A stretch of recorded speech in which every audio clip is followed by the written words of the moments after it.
Welcome to the Land to Lots podcast, powered by Launch Development Finance Advisors.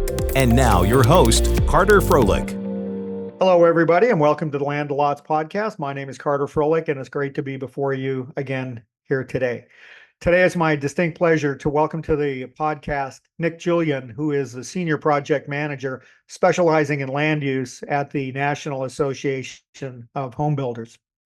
Based in Washington, D.C., Nick leverages his experience to support builders, developers, and other stakeholders contributing to the NHB's mission of advocacy for the housing industry. And I've been lucky enough to work with Nick on a number of different projects for the NHB, as well as his predecessors. And I can't say enough about the National Association of Home Builders and my ability to work with Nick and the land development committee related to matters of infrastructure, finance, and development fees. And that's really what we're going to be talking about here today. And Nick, thank you. And I welcome you to the stage, and thank you for joining us here today. Thanks, Carter. Happy to be here. Thanks for inviting me. Yeah, no, I appreciate you taking the time so early in the morning.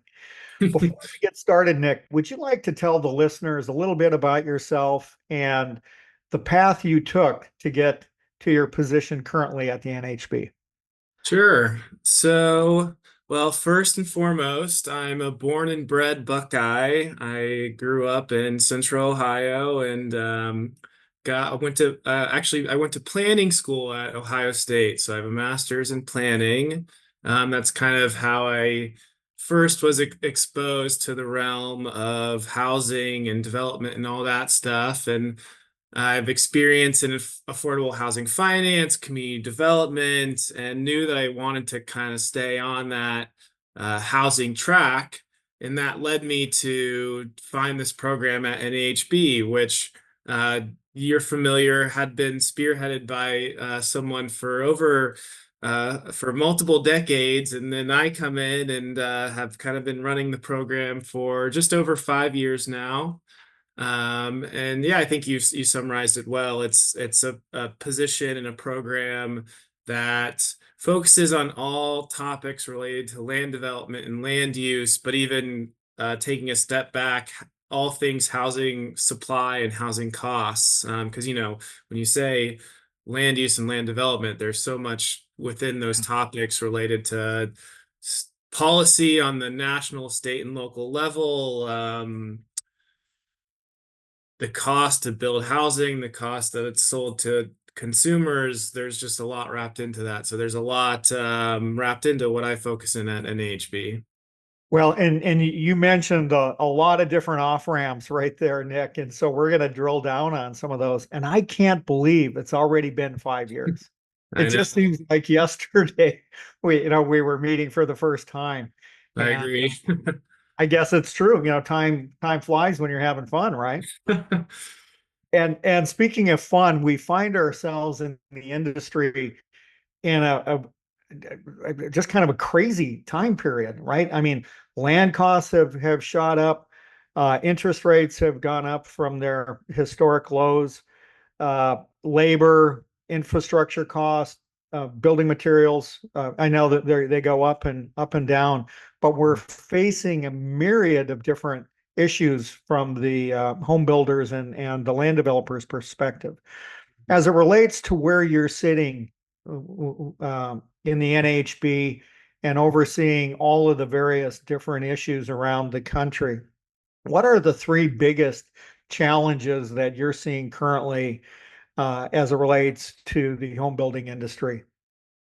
Yeah, I'm glad you asked, because each year, myself, along with my committee and subcommittee members, who, again, you mentioned earlier, but just to remind everyone that the land development and land use policy is what we talk about in those groups. So in relation to those members, we like to go through an exercise of ranking topics for the year of top priority for our folks. So this year, and it does tend to not change too much from year to year. You hear a lot of the same things from year to year, of course. But state and local regulatory challenges and regulatory environments is the big one. And again, that also encompasses a lot of stuff within it to unpack, but that kind of being an overarching theme, land use policy theme there. So, zoning, um, architectural design standards, all that stuff. And you just mentioned as well, lack of land costs. That's a big one, especially for folks interested in land development. Mhm. NIMBYism, or just general opposition to growth and housing, is always a big one. And then finally, development and impact fees, something we calls about all the time. Yeah. Yeah. Well, and it's really interesting because we now are starting to get a lot of calls from either builders and or the BIAs around the country referring us to take a look at development impact fees. It seems like cities are now turning to impact fees as a way to finance their growing need for infrastructure. And I get it, costs have gone up. I think, and that at least from our perspective at launch, we've always felt that development impact fees are a necessary evil as long as they're fair and equitable.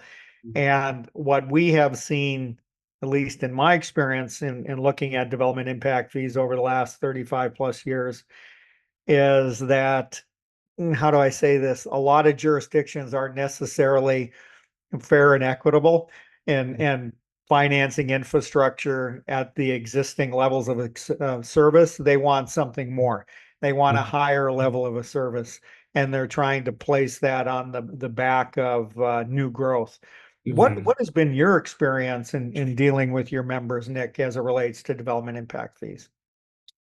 Just what you're mentioning. I mean, we agree and recognize that there does need to be some capital streams for providing public infrastructure. I mean, the homes that our builders need sewer lines, they need sidewalks, they need roads, they need all those things. So we, just what you said, we recognize the need for that, but I think it can get a little bit problematic when it's the amounts being charged, or, people have issues when the percentages being charged just drastically increase year to year.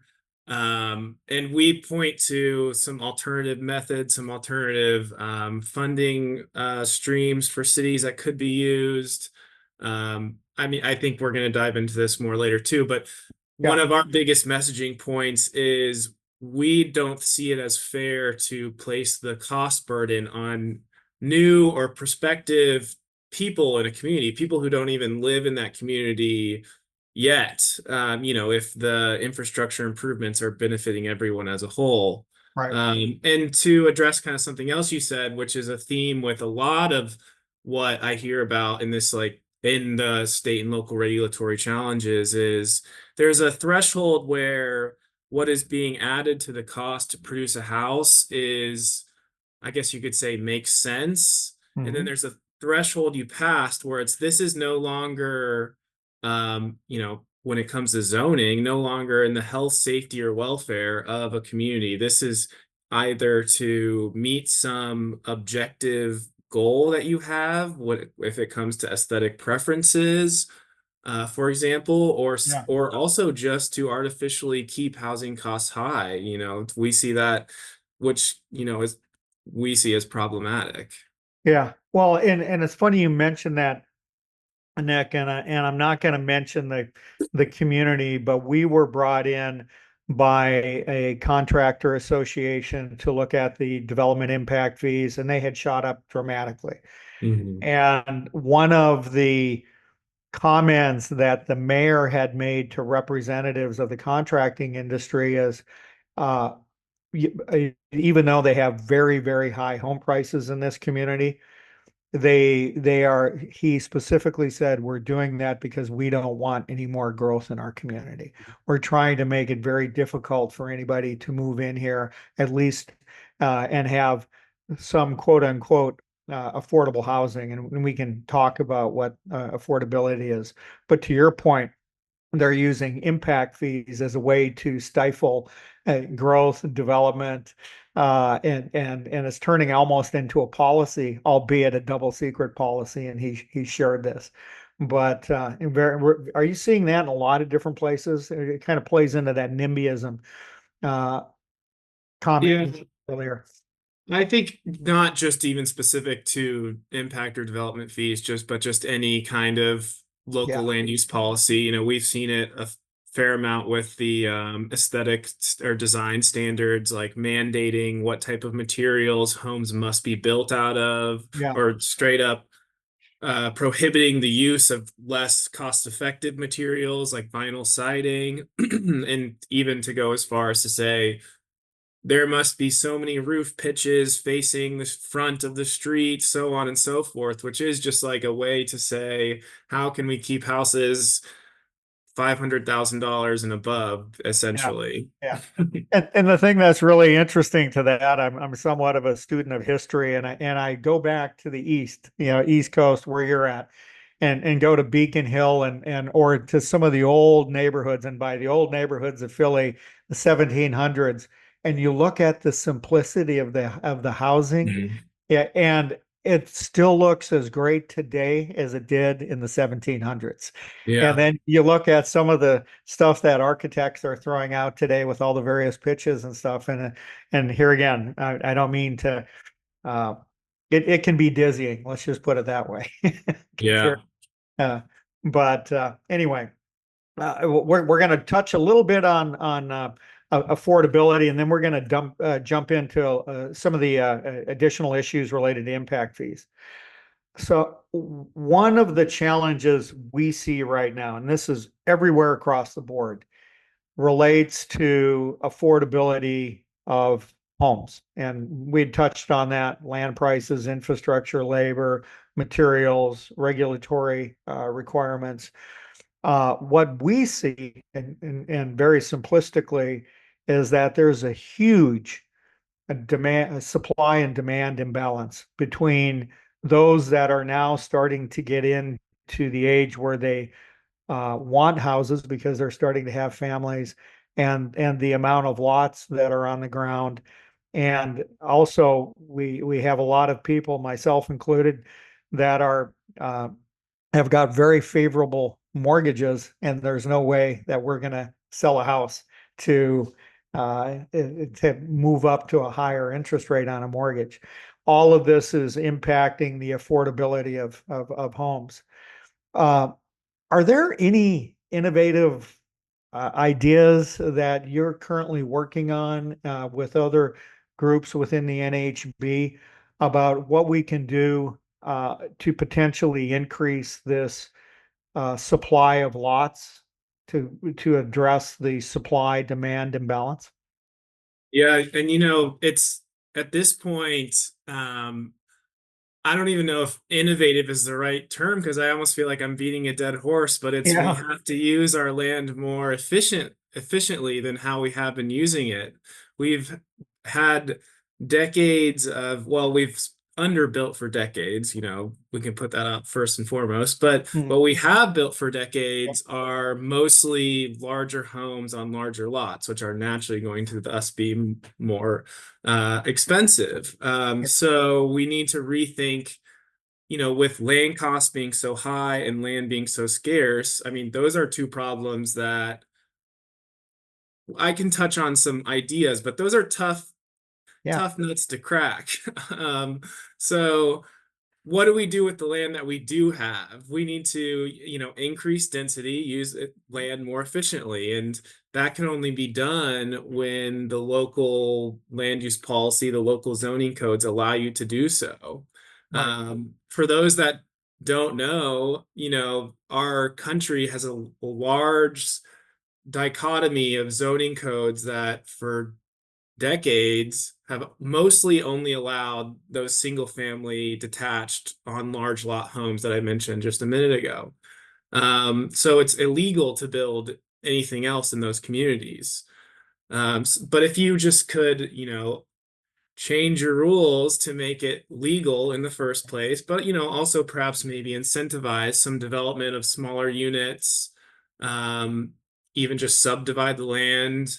The missing middle housing is a word that's thrown around a lot when it comes to this. That's something that people are quick to point to, and it makes sense because that's how we're going to more efficiently use the land that we have. But it's not just, that's just kind of one piece to the puzzle. There's a lot of other things that need to be changed as well. And there's a lot of great reports on this content out there. But like, if you change the zoning code, there's some other to allow, let's say duplexes or triplexes, and cities across the country are doing this. But there's some other things that kind of also need to be added in addition to that to really jumpstart missing middle housing development. Like, for example, changing those minimum lot sizes, or parking requirements is a big one. Floor area ratios, even stuff in the building codes, like single access staircases, fire suppression system. There's a whole list of stuff that you can do to, within policy, change your policy to promote more dense, more naturally occurring affordable housing. And even just, when it comes to the taxes or the fees that a city is levying on housing development, that's, again, we recognize some is necessary, but that's something to keep in mind, that anything added to the cost to develop a house or develop land is going to be baked into the final sales price. Right. So we always talk about making the process as efficient or as concise as possible. Our members, I think, would trade a good amount of money for just having a process that was less time consuming. Right. Um, Right.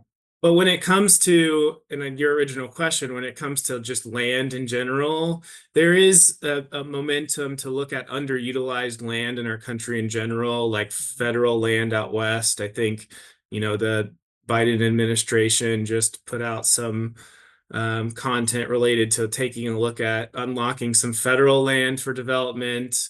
But there's also stuff within cities, public-private partnerships, taking a look at lands that religious institutions hold, or even the land that like hospitals and medical centers hold. In Columbus, there was a big project with Nationwide Children's Hospital to build a lot of housing around the campus there. Right. So I guess, yeah, just all that to say, just more efficiently using our land. Right. Right. And it's really interesting. We'll talk with cities as a part of our financings on behalf of our land developer clients, and a lot of the electeds will say, you know what, we don't want dense housing. We want executive level housing. You know, code for big lots, big houses, Yeah. expensive houses. And we're out on the suburbs, as we begin to grow, and said, listen, we're happy to bring you executive level housing as a choice within our master plan, but we need executive level jobs. We don't have that currently where we're at. And so it's a real interesting discussion. Let's just leave it that. I'm gonna touch a little bit on some of the rhetoric going on in Washington right now about providing affordable housing. But when we look at density, because at some point we have to get more housing units on smaller lots, on more on less land. Very simple to be able to lower our costs. Is it density itself that's the problem, or is it density done poorly? And I kind of throw that out. I think there's great examples of density done well, and I think there's great examples of density done poorly.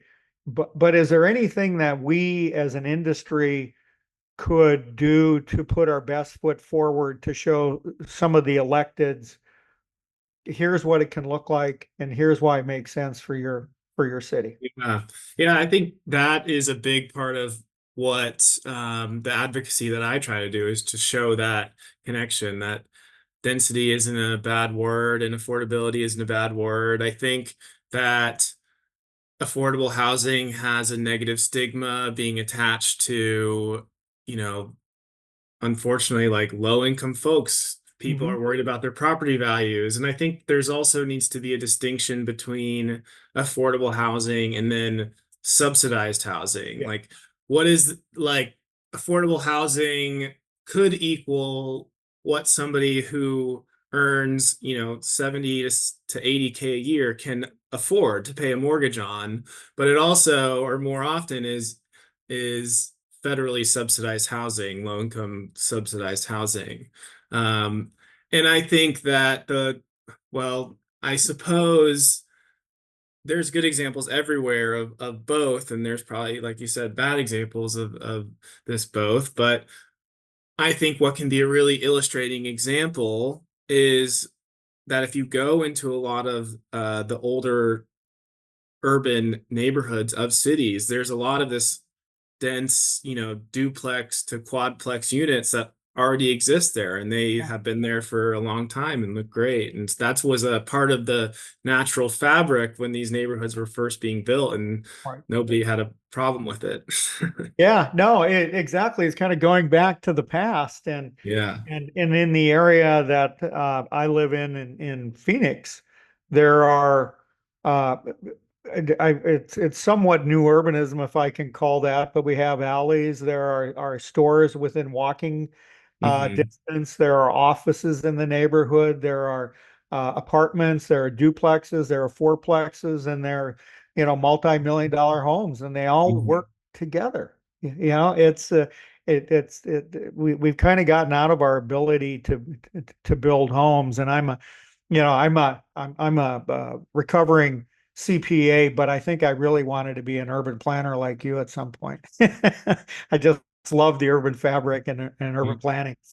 Let me move back a little bit to the political rhetoric, and you had brought this up earlier, and the Biden administration or some of the candidates right now speaking of we're gonna put housing on federal lands and or we're gonna enter into public-private partnerships to provide more housing and and and and not really uh, providing a lot of detail on how that would work. Have you heard anything more on how these public-private partnerships, or, and I know they talked about subsidies of $25,000 for people to make a down payment, those type of things.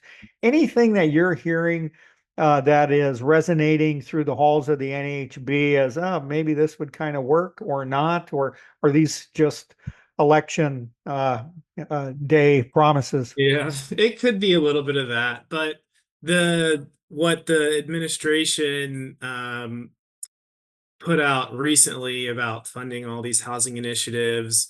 They do have this pathway, or it's the pro housing program. I'm forgetting what it stands for, the acronym right now, but this is their second round of funding. So they did distribute millions of dollars earlier this year to cities across the country to unlock ways to promote housing development. And their narrative, or the kind of the language they use, was very much in line with what NAHB has been talking about for a long time, and the connection between housing supply and housing costs. And so the HUD had this pot of money for cities to take a look at their local land use codes and zoning codes to do so. And so this being the second installment, there was a whole round of first grantees that are successfully going through the process of taking a look at zoning reform and that kind of thing. And to me, it's such a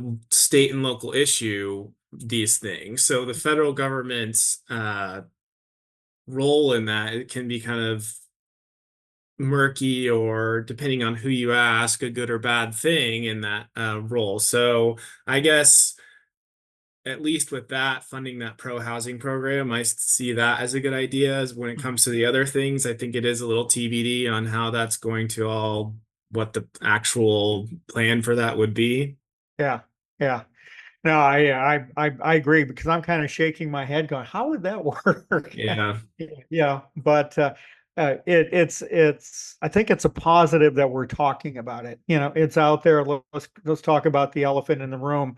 And then what can we do as an industry working with the private sector to start to address these issues? Because when I'm talking about affordable housing, I'm talking about similar to you, it's not subsidized.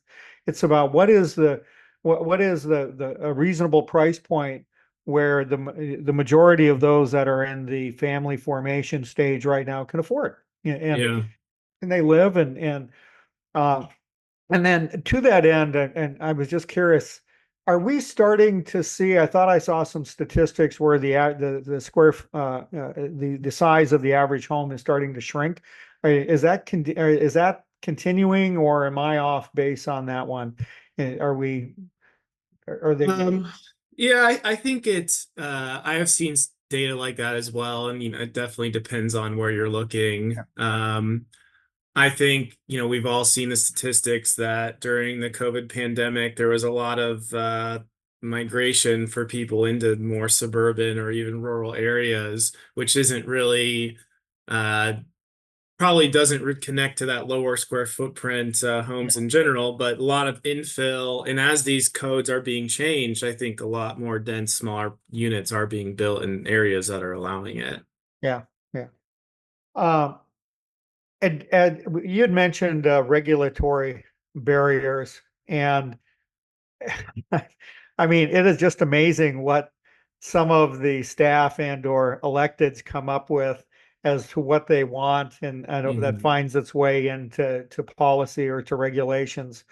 What would you say, and I'm that the regulatory environment adds in terms of additional costs for a house, in terms of just physical costs, and then also as it relates to the time required to move a piece of dirt from its raw status into a finished home with the C of O ready for the new occupant? Right. Well, I'll shout out NAHB's economics team because they put together data for single family and multifamily cost of regulations. So I'll cite them, and uh, their last time they did a study on this for our members, which was in 2021. The applied to the average price of a new single family home, which was around that time just a shade under $400,000. Regulation accounted for nearly $94,000 of the final home price, which is just about 24%. Oh And my, of this, yeah, and of this, $41,000 was attributed to regulation during development, and just over $52,000 due to regulation during construction. Um, that is so unbelievable. Yeah. yeah, and for multifamily housing, which our most recent data from 2022 shows that on average, government or regulations imposed by all levels of government on average is around 40.6% of multifamily development costs. Wow, that's unbelievable. And Nick, one of the things that I'd like to do is put some of these resources on our show notes so that the Mhm. listeners can get that information from you and from the economic team at NHB, because that is absolutely unbelievable that. Yeah. And here again, I get some of the regulations are warranted, let's face it. Mhm. But I would say the majority of that is above and beyond what is truly necessary. Uh, Yeah, and those reports go into greater detail on the methodology and can break down, it isn't just a broad regulatory number, but kind of a little bit more detail on what that means. Great. And for our listeners, go to the show notes and we'll put a link to this report as well as some of the others that we're going to be talking about. So Nick, I'd like to shift now to development impact fees and do a deeper dive on that. You and I have been talking about this issue along with the Land Development Committee for a long time. And we're starting to see again dramatic increases in impact fees. For instance, just recently, in some of the service areas in the city of Phoenix, who's in the process of increasing their impact fees, they have gone up over 141%. Mhm. I mean, big changes. And so as it relates to that, what are you seeing across the country? What are your members saying to you? Are there any reoccurring themes that you may be hearing as it relates to development impact fees other than what we've touched on here today? I think you hit on it. We get calls every week from all over the country dealing with new or increased fees. And at the core, it's the same issue. It's the city's looking for a revenue stream as a way to manage growth. We see, unfortunately, a lot of the policy and fees being used as a tool to effectively stop or slow down any growth and development. It's problematic for our members when places who haven't updated their fees or haven't had much growth for 20 years, and now all of a sudden in a lot of these suburban areas are getting a huge influx of growth, are saying, whoa, well, hold on, like, okay, let's take a look at our fees, and then jumping them up double digits. Mhm. But even just kind of more systematically, situations where impact fees are not being used in the way that they're supposed to be used, the funds, people saying, our city has collected impact fees for as long as we've done business, but we've never seen them use our impact fees for anything that they're supposed to use them for, that kind of thing. Yeah. So it's nothing really that shrouded in mystery. It's just all these things that we've been talking about. Yeah, yeah. And to that end, the U.S. Supreme Court in April remanded for further consideration to the lower courts a court case called Sheets versus El Dorado Mhm. County, California, and basically what had been happening, at least from my perspective in working with the development impact fees in California for a number of over 40 years, is that in California, they got away from looking at existing levels of service from my perspective. And when AB 1600 was passed in 1987, it said that the state of California, the jurisdictions can levy an impact fee in order to Mhm. be able to maintain the existing level of service or that which is envisioned in the general plan. And so what we saw happening is there was a lot of uh, behind the curtain math, if I can use that. And cities were saying, well, this is in our general plan, even though our levels of service is here, this is where we're heading for. And this is what we want to start charging impact fees for. But the problem was there wasn't any way to lift the existing residents from that existing levels of service to this higher level of service within the general plan. And in my world, when they would, if a city were going to do that, they would have to demonstrate a funding source to be able to get them from X to Y. And that we just hadn't seen that being done. But what the Supreme Court said in the Sheets versus El Dorado County is that the elected officials, when they are adopting an impact fee, they have to continue to look at the basics of the industry for impact fees, the Nolan and Dolan, the dual rational nexus test, and there has to be a nexus to the impact, and then there has to be proportionality in relation to what is being paid. And in the case at hand, Sheets was asking to put a manufactured home on his lot Mhm. that he owned in the county, and the county says, "Great, Mr. Sheets, we're happy to have you here, but you'll have to write a check for $23,840 to pay for your traffic impacts." And he said, "You know what? That's not fair and equitable," and which led to the whole case. And we're going to Right. be doing a podcast on that. But given the reason I bring that up is one of the places that we had seen bad math, if I can use that term, has been in California. And it looks like even now they're starting to address that because California has some of the highest impact fees in the country.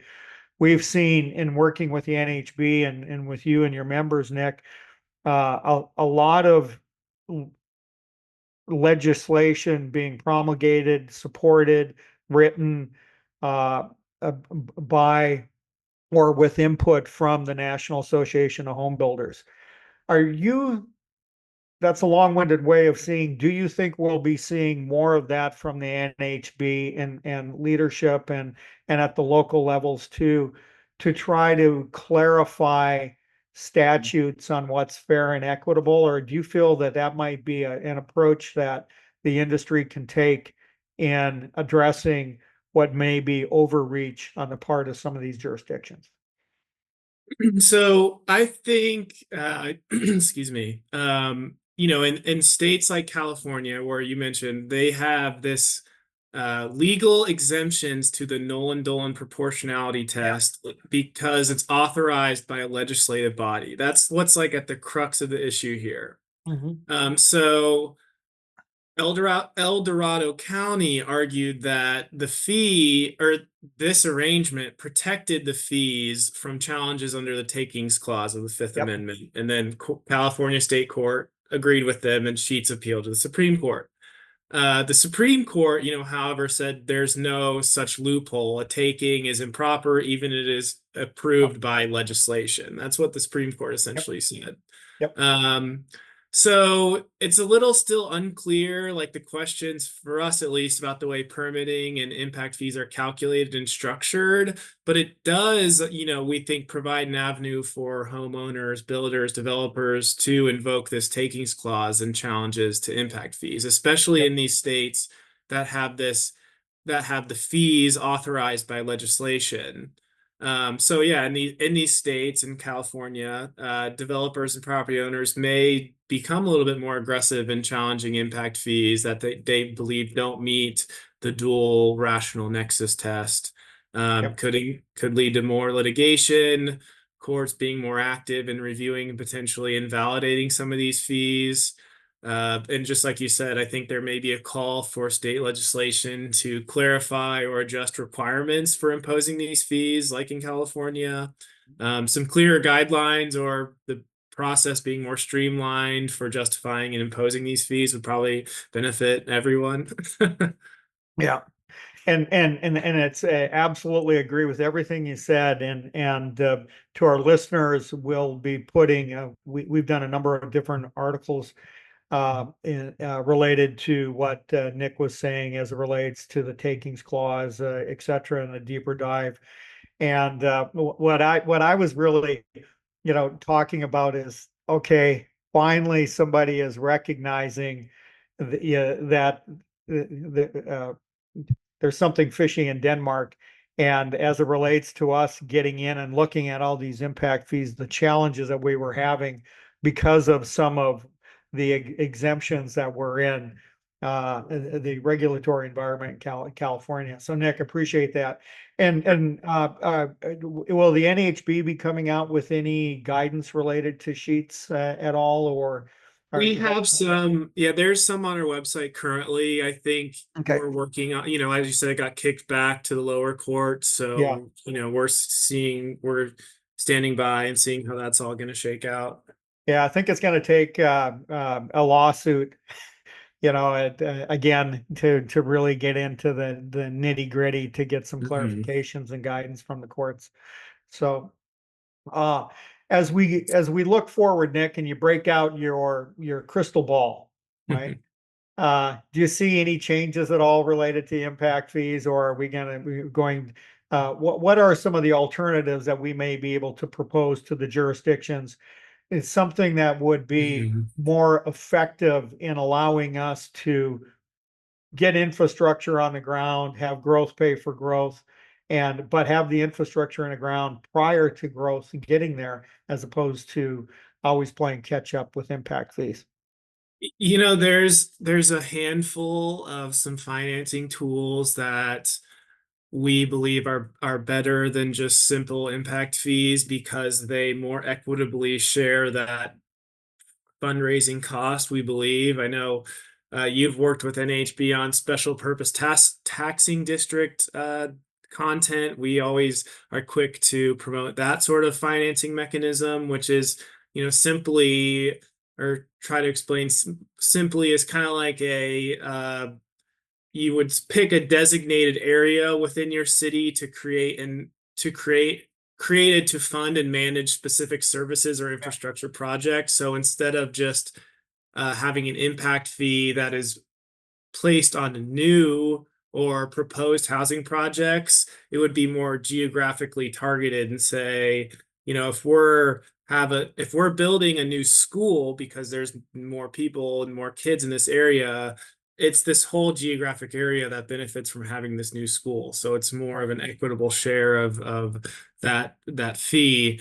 And similarly, there's something called a local improvement district, which is similar to a special purpose taxing district, although my understanding is it's a little bit more targeted and more temporary for that fundraising. But there's some other things that I wanted to mention. If you are going to have impact fees, there's some things you can do that we see as making a little bit more sense, even just with the timing of impact fees. For example, there's no impact until people move into their new units. Thus, we see as a proper time to pay fees at closing, not at permit issuance. Right. Fees could be illustrated in a transparent manner, on an escrow closing statement for the buyers to see. And this would help shine a light on the fees paid by new construction homes when the buyer closes on the homes. And it also provides an opportunity to reduce the amount a builder has to borrow from its lender to build each home. Yeah, no, absolutely. I think that's a great, to the extent that we can push the actual payment of the impact fee closer to a revenue event. Yeah. Pursuant to what you said, when there is an impact, now we have people residing in the house using water, sewer, roadways, etc. Makes a lot more sense. Nick, as we're coming now a little bit to our close, what are the things that may be keeping you up at night as it relates to the industry as a whole, and what you're trying to accomplish in your role at the NHB? I think that it's the statistics and the trends in home ownership and housing costs in this country. I think data shows that the disparity between home ownership between different races, between white people and other minority races, has actually gotten worse over the last 50 years. How we've all heard about the redlining and race-based lending has shaped our country 50 years ago and set us down this path. What are we doing now that we'll only realize in 50 years from now, when it comes to that? And just how, for my demographic and younger folks being shut out of the housing market entirety, I think about what if that problem just continues to get worse. What is the landscape of our economy, in 50 years from now, if a whole generation has been shut out of the home ownership market? Right. And as I look around and travel around and listen to a lot of the political rhetoric, there seems to be a lot of anger, if I can use that, or some frustration, maybe is a better word, as to how do I get and achieve the American dream, which for rightly or wrongly involves everybody having a single family home or a home. Let's just call it that at this point. And how do we adapt as an industry to be able to work with our elected officials to be able to provide that American dream in an affordable or at least a wide degree of selection for the different categories of income that we have in our country. And yeah, I think that any politicians or anybody that can really nail the housing message has a lot to gain, because so many folks and younger folks recognize this as a top issue. And I think for this upcoming election, the economy is the top issue, more or less, but the housing sector is one of the biggest influences on the economy and influences on the current inflation that we see as well. So anyone that can really grasps that issue and has some real tangible solutions, I think has a lot to gain. I'd agree with that because it goes across whether you're red or you're blue Exactly. or purple.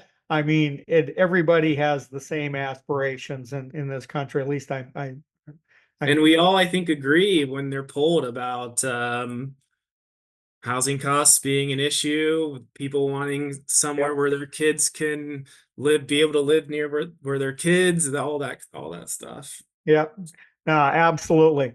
Hey, Nick, is there any question that I should have asked you that I didn't that you think would be really helpful for the audience or some of the resources that maybe the NHB Mhm. is providing currently that folks may not be familiar with that they could access? But let's end with those two questions. Yeah, I'll plug. We have our NHB Land Use 101 toolkit, which has all of our reports and white papers and case studies related to all the things we've talked about today online, and that's available to the general public. Um, but I think just not necessarily a question, but to end on maybe a more positive note, I am generally more optimistic that even though there are these problems, even just in the 5 years that I've worked at NHB, I think there's been a big tone shift in planning and housing circles and on social media and on the internet, that everybody is focused on this crisis and does recognize that the connection between supply and costs, and recognizes that that's not a political issue, that's just an issue that we're all facing. And more cities and states are changing their tone when it comes to taking a look at their zoning codes or their land use policy and combating NIMBYism and promoting housing and for everyone of different income levels and different family styles and all of that. So I think the headwinds are going in the right direction. And I'm always hoping that myself and NHB is the best job we can to be a leader in advocating for that messaging.